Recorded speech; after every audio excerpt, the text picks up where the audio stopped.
Ayan, good day mga karambit. Bali ngayong araw, pupunta kami dito sa Santa Maria para maghanap ng mga rim, pang kotse sa mga pang jeep. Gagamitin namin para sa Camagong sa Makati. Guys, samahan nyo kami. Dito na po dito. Pupunta kami sa Katayan na tinuro sa amin nung pinuntahan namin. Papasyalan natin. Ayan, nakakapanibago lang mga karambit dahil makipot nga yung daan dito. Medyo nasanay tayo sa mga maluluwag na daan siguro mga 30 minutes na kami nasa biyahe kasi nga hinahanap namin yung mga tinuro sa amin ng mga Katayan. Unfortunately, yung mga napuntahan namin wala silang available. Dito na kami tinuro sa San Gabriel sa Santa Maria. Isa to pala sa malaking Katayan dito. Kaya maghanap tayo rito ng gagamitin para sa Camagong. Papatungan kasi siya ng container na gagawin parang barracks sa opisina. Tamang chill ride lang kami, kasama ko pala rito si Per Masbang, ay masipag naming driver. Ayan, alalay ng takbo namin, baka kasi lumagpas kami, hindi pa kami familiar sa lugar. Ayan mga karambit, nandito na nga kami, nakita na namin.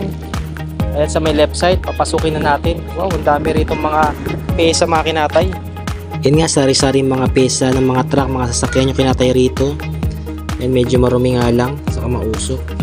Yan, tatanong natin kay kuya kung may available silang mga mugs, ay mga rims pala, mga pang kotse saka mga pang jeep. Yan, mga pang truck kasi yung rim na yung mga malalaki yan, yung mataas. Ang kailangan natin is mga 14 to 15 cm na height. Ayan guys, may nakita na nga sila. Ayan, 14 saka 15 cm, bali may 8 piraso tayo nakita rito. Bali tatawaran natin, try nating tawaran. Sana mag-meet yung price ni boss saka price sa presyo nila. Yan guys, ito yung mga Katayan dito. Unfortunately, hindi sila nagkasundo. Kaya ito, pumasyal muna kami dito sa kainan sa Santa Maria dahil lunch break na rin, saka nagugutom na kami. Ito pala yung Raps kainan. Ito eatery. Maganda yung lugar, saka maaliwalas. Yan, kasama ko na yung bossing ko, si Boss Per. Ayan, hanap muna kami ng pwesto. Medyo madilim. Kaya ito, nakita namin yung kubo. Dito kami pupwesto yung dalawa para mananghalian na rin. Tara, samahan nyo kami mga karambit. Mimili na kami ng menu. Kaya inassist na kami ni Madam. Yun o. Oh, ganda ni Madam At nakain na kami rito. YouTube channel para tago kayo. Ay si Ma'am. Thank you Ma'am. Ikot muna ako pero dyan. And nga guys, sinamantala ko na yung moment para makapag-ikot-ikot muna dito dahil nga first time lang namin kakain dito. Chinik ko muna yung mga menu saka yung mga amenities nila dito sa lugar nila. Ang ganda rito yung mga presyo ng mga tinitinda nila. Or mga sizzling, mga silog din. Ayan, Raps. Ayan yung FB page nila. Yung mga presyo ng mga pagkain. Ito na nga si Madam, inassist na si Per. Ayan, thank you sa accommodation po ma'am. Yan, iniwan ko muna yung dalawa para syempre makapag-usap din muna sila dun sa mga order. Yan, umikot-ikot pa ako rito.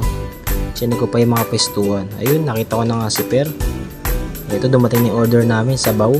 Ayun, kakain muna kami guys, samahan nyo kami.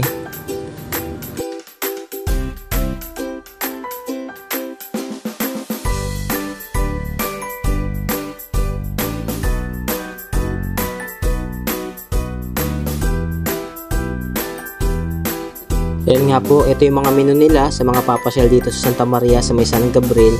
Malapit lang sila sa may MGB. Ayan po yung mga prices nila. Try nyo rito mga karambit dahil masarap rito.